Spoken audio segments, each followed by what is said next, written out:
Just a few weeks ago, it was Easter. It was also Passover. And most of us Christians kind of go right into Easter without really thinking too much about Passover, other than the fact that Jesus was celebrating the Passover Seder with his disciples in the upper room.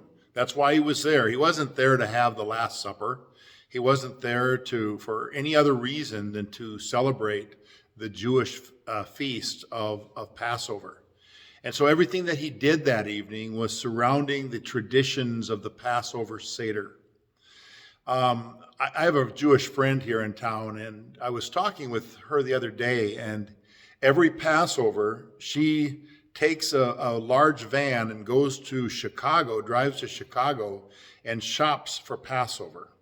She buys mass quantities of horseradish and all the different things that go on the Seder plate at Passover, and then brings them back to Lincoln, and she processes it and shares it with friends. It was interesting as I was talking with her, we talked a little bit about the Passover Seder. And one of the things that goes on in the Seder is the four questions that a Jewish child is instructed to ask the adults. You know, why is this night different than any other night? And why tonight are we having unleavened bread rather than leavened bread? And so there's four questions that are asked during the Passover Seder. One of the things that has to be done every year for Passover in the Jewish household is the purging of the household of leaven or yeast, what we would probably call yeast. And so all the bread that is eaten during the regular part of the year, there cannot be a single crumb left, as close to possible as they can do to getting rid of all that. And so the Jewish family will sweep out the cabinets with a paintbrush to get back into all the corners and everything, and sweep it out and wipe it down and clean it down. And sometimes today they'll just put foil over it or some type of a covering over the shelves in their pantry. And so that's considered getting rid of all of the leaven. The Apostle Paul springboarded from that thought of purging the house of leaven. And he says in 1 Corinthians 5, 6 through 8, he says, "Your glorifying is not good. Do you not know that a little leaven leavens the whole lump?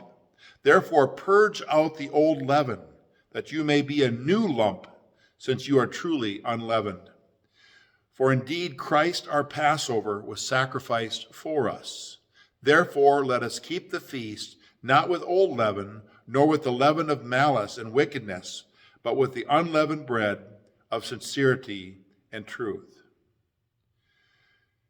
So to do a good amount of cleaning out of the crumbs of Passover, they also use a flashlight. They use a light in order to shine it in all the crevices to make sure that they're all cleaned out. And Jesus says that we are the light.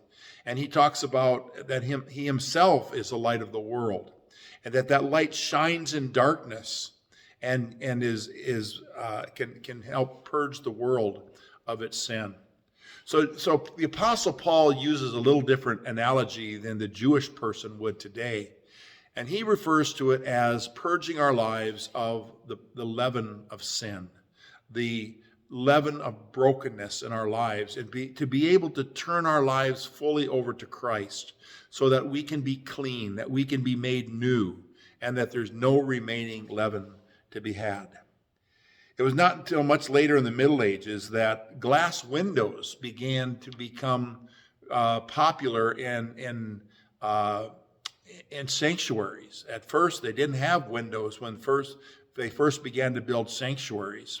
But as time went on, they began to put glass windows, and then they put stained glass windows into those so that the light could shine through, reflecting all the different myriad of colors and the myriad of pictures that would shine through those windows. And so that reflects too upon the light of Christ as it comes into our lives. In Psalm 139, David says, "Search me, O God, and know my heart. Test me and know my anxious thoughts.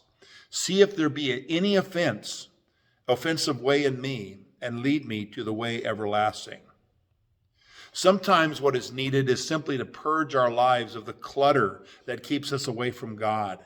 And sometimes we have to search our lives to see what it is that is separating us and keeping us away, keeping us so busy with other things that we don't have time for Christ. We don't have time for God in our lives because we're too busy doing other things. Sometimes we need to search our lives and get rid of those things that are keeping us away from having a relationship with Christ. And so that as followers of Jesus, we have an opportunity to purge our lives of the things, the sin that affects us, the clutter that affects our lives. Even if it's good clutter, it can still keep us from knowing Christ at a deeper level. May God bless you this week. May you find ways in your own lives of sweeping out the old leaven and be able to season the new lump of dough with the things of Christ. May God bless you. Amen.